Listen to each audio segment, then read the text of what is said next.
podcast, Crowning Conversations. This is your ultimate podcast for all things pageant. Siyempre pa si TikTok pageant guru, Carl Loyola. And I'm your TikTok pageant guru, TikTok pageant guru, TikTok pageant guru, Carl Loyola.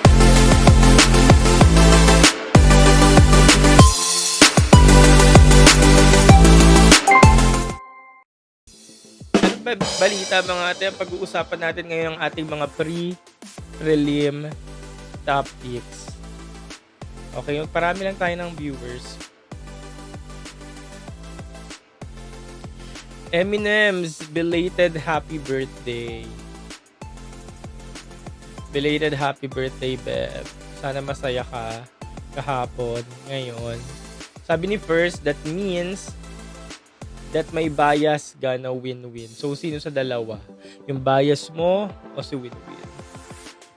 Hello, Kuya. Hello, Mark. Yes, very fresh. Nakapagpagupit ako. Okay. Huwag kang matat. Si First atat. Gawa na bang stage sa prelims? Friday pa ang stage sa prelims. Normally, pag prelims naman kasi, hindi ko alam kung paano yung atake ng stage nila sa Newport Resorts World Theater. Kung paano nila aatakihin yung stage doon. Pero maganda sa Newport Theater, Newport Performing Arts Theater. Para siyang sinihan. So, ang ganda ng seats. Okay. What type ng preliminaries? Paulit-ulit na tayo, Joseph. Paulit-ulit, di ka nagbabasa. Si Joseph, hindi nagbabasa. O, ayan na. Marami na tayo dito. So, pag-usapan na natin ang ating prelim topics. So, ibig sabihin ng prelim topics, ito yung hot picks or top picks. Personally, top picks ko. Hot picks ko. Personally, personal ko. Personal top picks ko, ha. So, pwedeng favorite. Pwedeng sa tingin natin siya yung magpe-penetrate ng competition. But, this is my personal hot picks. So, pre-prelim, kasi, bago mag-preliminaries. So, sino yung sa tingin nating uubra, ganyan, pagdating ng preliminary competition. And, mababago pa siya, actually, pag nag-preliminary competition na, pag natapos na yung competition. So, ganun siya. Pre-prelim hot picks, post-prelim hot picks, iba-iba naman yan. And then, final hot picks. Ganun naman lagi ang mga listahan, diba? Okay. So, mag-umpisa na tayo sa number 1. Alam naman na ng lahat na ang Miss Universe Philippines ay laban talaga ni Atisa Manalo. So, number 1, Atisa Manalo. Kasi, bakit si Atisa Manalo? Atisa Manalo versus Miss Universe Philippines. Or Atisa Manalo versus the Universe. Kasi si Atisa Manalo yung pangalawang best na bumalik. Aside kay Katrina Legado, pero si Atisa Manalo kasi yung may alam mo yon, may bukas pang, alam mo yun, parang open pa, bukas pa yung, ano man tawag doon, may hindi pa nakasarado yung pinto niya para sa gusto niya, parang ganun. So, alam naman natin si Atisa Manalo, siya yung people's queen. Atisa versus the world daw, sabi ni Mark. Si Atisa Manalo yung people's queen, siya yung gusto ng lahat, ng nakakarami, majority. Gusto talaga si Atisa na makuha na finally ang corona. Kaya ako nasabing it's Atisa versus the universe. So, number 1, wala naman na tayong pag-aawayan dyan. So, sa pre-prelim hot picks ko, number 1 ko na si Atisa Manalo. Gawa nga, si Atisa Manalo talaga yung may nakabukas pang pinto para sa corona. At siya rin talaga yung bet ng majority. At sino nga ba yung mga kalaban ni Atisa? For me, ang mga kalaban talaga ni Atisa, si Winwin Marquez. So, ang Miss Universe Philippines 2025, para siyang battle between Manalo versus Marquez. Sa tingin nyo ba, ganun din ba yung tingin nyo? Parang 2025th edition of the Miss Universe Philippines is a battle between Manalo versus Marquez. Ganun ko siya nakikita actually. And let's see sa preliminary competition kung ganun din ba yung mangyayari. So, yung number 2 ko na, si Winwin Marquez. Ayan, parang, sabi ni Nadscar, parang Pauline versus MMD 2.0. O parang ganun ko siya nakikita. It's Manalo versus Marquez, wala nang iba. Manalo versus Marquez. Para siyang Pauline versus MMD, Dimaranan, Bautista, Verasturi. Parang ganun yung feud niya. Gumabaw versus Malinaw. Para siyang ganun. Yun. 2022, Cortesi, Legado, Marquez. Para siyang ganun. Okay? So, yung number 2 ko na si Muntinlupa. So, sino naman yung number 3 ko?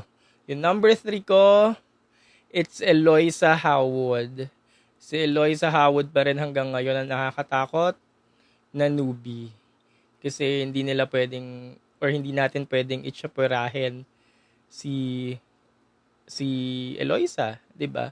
So, yun. Lagay ko sa number 3 ko si Eloisa. And si Eloisa, panigurado, magiging magandang evening gown performance nan. Kaya naman, pag magandang evening gown performance mo, alam mo na may kalalagyan ka. Kaya naniniwala kong kaya ni Eloisa mag-penetrate sa top 5. Next, number 4. Sino number 4 ko? Hulaan nyo. Ayan, sabi ni Frank Jacob, performer versus Eloisa. May nag-comment kanina, Atisa versus Dark Horse. Actually, pwede din. Yun, number 4 na tayo. Number 4, Baguio. Gwen Soriano. Kung hinahanap natin yung evening gown performance na kabugera, or alam mo yun, yung moment sa evening gown performance na ipakita na kasi yon ni Gwen during the Miss Baguio. Na alala nyo, performance ni Gwen sa Miss Baguio, no? Tapos, kung uulitin niya lang ulit yun, at kung mauulit man yun, sa preliminaries or sa finals, kayang-kayang pumasok ni Gwen sa top 5. And pangalawa, for me lang naman, pangalawa si Gwen sa nakakatakot na newbie. So, una si Eloisa, pangalawa na si Gwen for me. Kaya number 4 ko siya. Sana daw hindi Liza Castro. Ano ba expectation natin kay Liza Castro ng 2023? Liza Castro 2023. May mga nag-expect ba kay Liza Castro at top 5 ng 2023? Parang hindi ko naman siya nakikita yung journey niya parang Liza Castro. Pero tingnan natin ha. Pre-prelim topics parang naman to. Next, number 5. Recap muna tayo ha. Number 1, Atisa Manalo. Number 2, Winwin Marquez. Number 3, Eloisa Howard. Number 4, Gwen Soriano. Then, yung number 5 ko, actually, number 5 ko, naguguluhan ako between Katrina Legado, Iliana Aduana, and Chelsea Fernandez. So, sino sa tingin nyo yung number 5? Personally ko lang naman to, personal picks ko Sino sa tingin nyo yung number 5? Inisip ko talaga siya. Sabi ko, sino ba yung may edge dito pagdating sa evening gown? Yun na lang yung pinili ko. Yung may edge pagdating sa evening gown dun sa tatlo. At tama kayo. Tama kayo. Chelsea Fernandez. Kasi si Chelsea Fernandez, unang-una, ang isang ko rin na pagbasihan, nag-back-to-back siya sa dalawang activities. So, wala naman siyang bearing yung pag-back-to-back ni Chelsea Fernandez sa Wuling, tsaka doon si Miss Aret. Wala naman siyang bearing. Pero, kung napansin ka doon, ibig sabihin, pwede ka ulit mapansin sa preliminaries or sa finals kasi yung gagawin mo doon, panigurado, gagawin mo rin naman at mapapansin at makikita rin kung sino man yung magiging judges. So, ibig sabihin, may something talaga kay Chelsea Fernandez.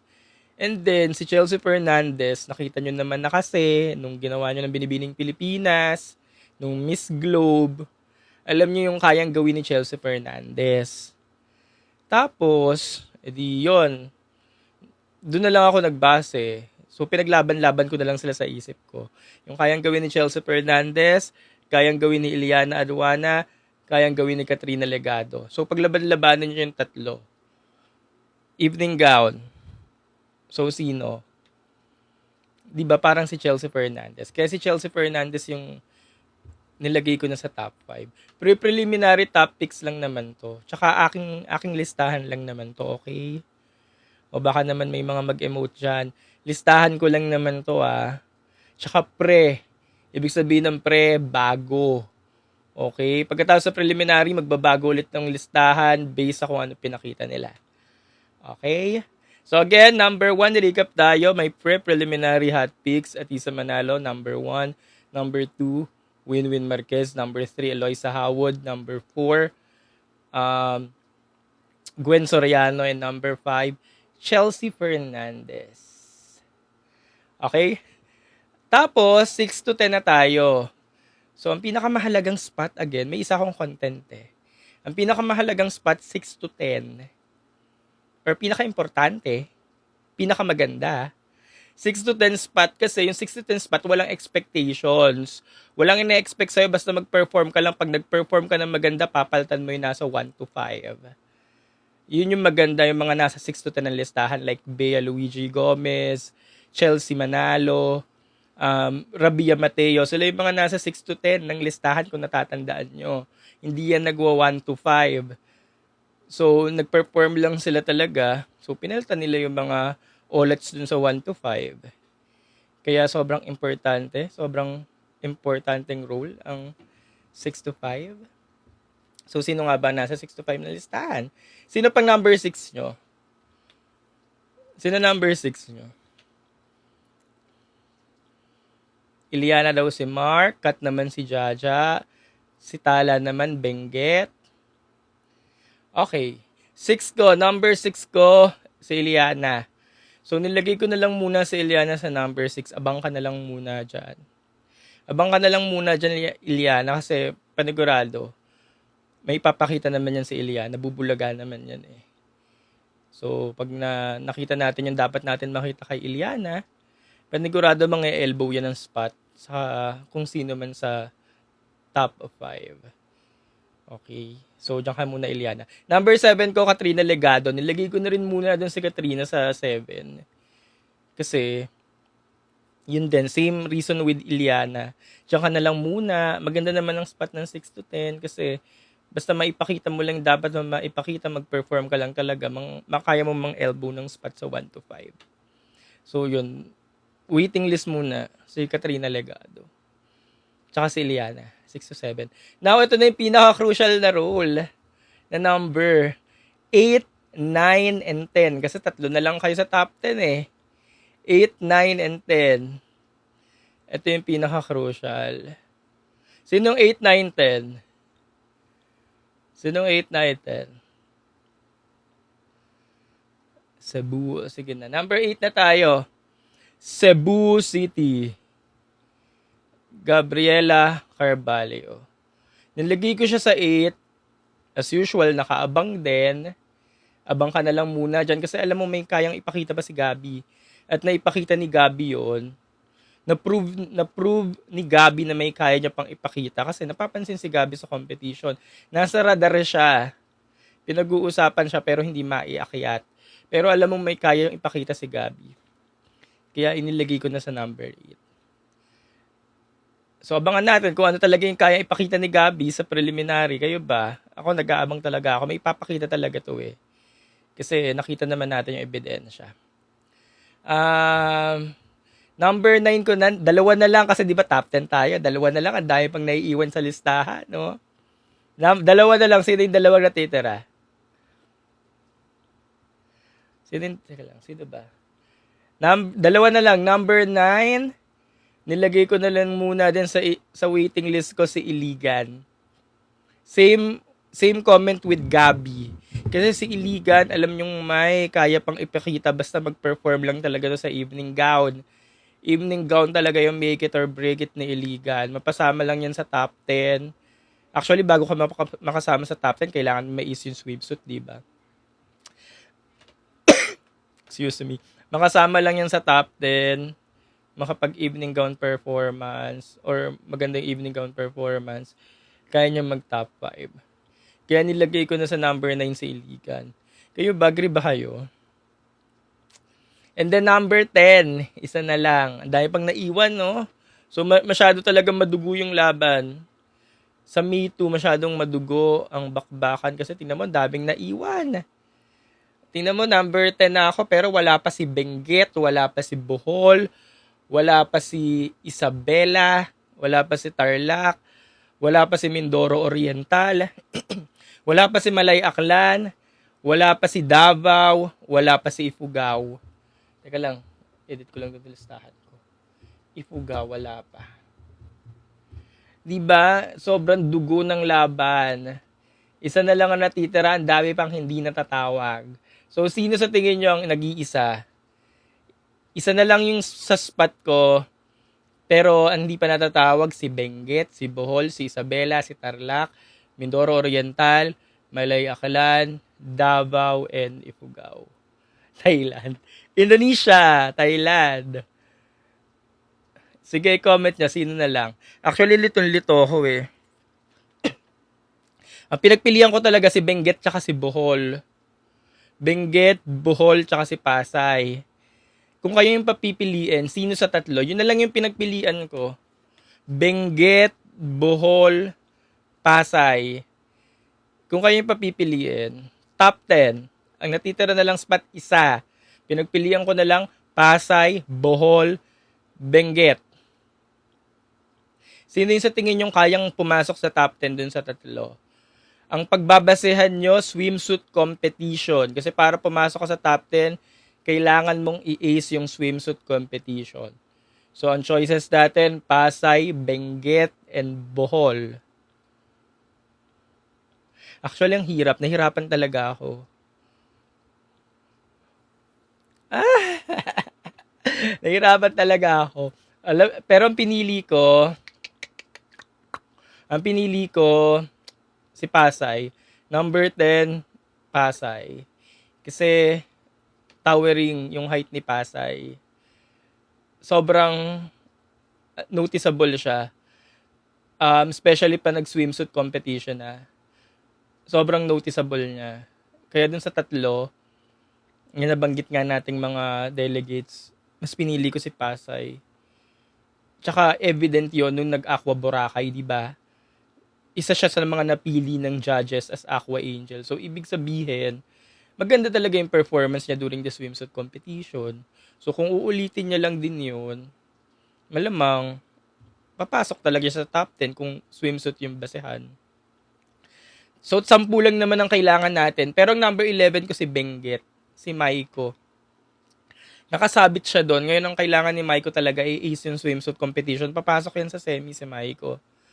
Kailangan niya lang talagang i-ace yung swimsuit competition. Kailangan niya lampasuhin, pataubin yung iba sa swimsuit competition para makapasok siya sa top 10. Kasi di ba nakita nyo naman, siksik na yung top 10 natin eh. So kailangan pataubin niya talaga yung mga kung sino naman yung papasok sa top 10. Same with Bohol, with Tyra Gold naman. Hindi ko alam kung may inaantay ba tayo kay Tyra o nakita na ba natin lahat ng dapat natin makita kay Tyra. Pero sana nag-improve yung performance ni Tyra, no? Kasi noticeable din naman si Tyra. Stunning siya. Di ba nag-Aret Angels siya, di ba? So, ibig sabihin, may napansin din sa kanya yung mga judges na kakaiba. So, sana mag-improve pa. Though yung wuling performance niya, improve na rin naman. Pero sana may makita pa tayong ma-amaze tayo, no? Ayun, kailangan niya lang din lampasuhin yung mga pwedeng pumasok sa 1 to 10 para pumasok siya. Kasi siksik na yung number 1 to 10 spot natin eh. So, yun. Okay, recap tayo. Number 10. Pre-preliminary hot picks. Pre-preliminary hot picks. Personal choice ko lang naman. Personal hot pick ko lang naman. Okay? Personal. Number 10, Pasay, Amanda Russo. Number 9, Iligan City, Juliana Fresado. Number 8, Gabriela Carballo, Cebu City. Number 7, Taguig, Katrina Legado. Number 6, Iliana Aduana, Siniloan. Number 5, Sultan Kudarat, Chelsea Fernandez. Number 6, Baguio, Gwendolyn Soriano. Number 4 na pala yun. Number 3, Laguna, Eloisa Hawod. Number 2, Muntinlupa, Winwin Marquez. And number 1, Atisa Manalo, Quezon Province. May nag-comment kanina, swerte daw yung ma-highest votes sa PINA kasi pasok na sa banga. Correct. Pero feeling ko, yung mag-highest vote dyan, frontrunner din. Kasi ngayon, yung mga sabotohan sa PINA, yung mga each segments ng may mga botohan na involved, mga frontrunners din yung nangunguna eh. So, yun. So, tingnan natin kung may babasag ng listahan na highest vote na dark horse. Let's see. So, anong thoughts nyo? Yan, open na tayo sa question and answer. Guys, again, preliminary competition, April 28. This coming Monday. 6 p.m. mag-start ang show kasi 6 p.m. Mr. Pilipinas Worldwide muna. Then siguro tatagal yun ng 2 oras. Then 8 p.m. yung preliminary competition ng mismong Miss Universe Philippines. Huwag kayong mag-alala, in-announce nila na live to sa Empire YouTube channel. Naka-announce, nakalagay dun sa post, sa picture na live to sa Empire YouTube channel. So, yeah. Abang-abang na lang kayo. Basta 6 pa lang mag-abang na kayo kasi may Mr. Pilipinas Worldwide. Tapos 8 na yung preliminary competition. Okay. Bukas, o nga pala, may event bukas ang PINA/Miss Universe Philippines Trinoma Activity Center. Ang tanong kung may bayad, wala po. Kasi pwede naman kayong manood outside nung activity center. Ngayon, yung mga makakapasok ata sa activity center, sa loob, kasi syempre, di ba, para siyang Hello Glow. Ngayon, kung gusto mo ata pumasok ng sa loob, kailangan mag-purchase ka ata ng product na binibenta dun sa loob ng activity center. Ganon, yung mapapurchase mo, equivalent yun sa ticket para makapasok ka dun sa loob. Ganon yung pagkakaintindi ko not sure lang. Pero kung hindi naman kayo bibili, kasi activity center naman yun, pwede kayo manood outside. Or kahit dun sa second level, runway show din ata yung magaganap bukas. Hindi lang ako sure. Pero ganon yung siste. So sa mga malalapit sa Trinoma, Quezon City, you know the drill. Yun, makikita nyo yung mga candidates one last time before mag-preliminary competition. Okay, see you Tom Carl. Actually, hindi ko alam kung pupunta ako. Baka manood na lang ako sa YouTube. Ayun. Okay, question. Trinoma Activity Center. Again, preliminary competition April 28, National Costume Show April 30, kasabay nun ang Gala Night April 30, magkasabay sila. That's Wednesday, and then Friday finals na. Live din sa Empire. Okay. Guys, question, yung matinong question, yung related sa topic natin.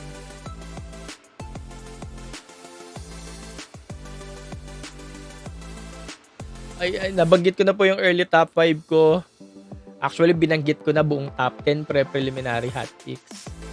Yung mga na-late, upload ko naman to sa YouTube. When po yung Trinoma? Bukas. Yes, bukas po. Other crowns, wala pa pong balita. I-announce naman yan before the event, mismong event, or after the event. Anong oras bukas? 1:00. Pero pwede na kayong pumunta ng maaga. Kasi parang maaga pa lang, may mga activity na yung mismong PINA sa activity center. Kasi para siyang anong tawag doon? Basta may activity na siya sa loob.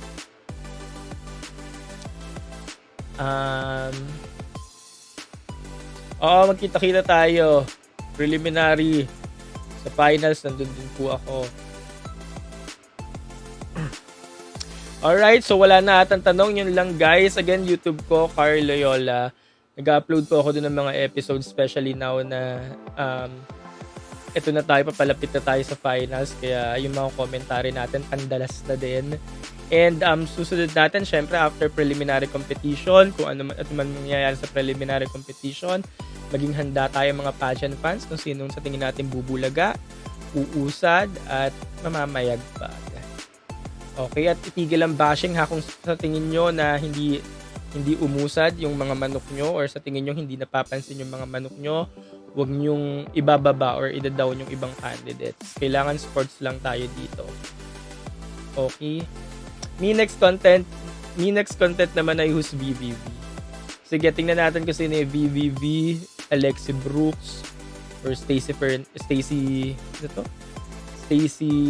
Gabriel, Chelsea Manalo this edition. Alright, thank you so much again. This has been Carl Loyola. Bye-bye. Siyempre pa si TikTok pageant guru, Carl Loyola. And I'm your TikTok pageant guru, TikTok pageant guru, Carl Loyola.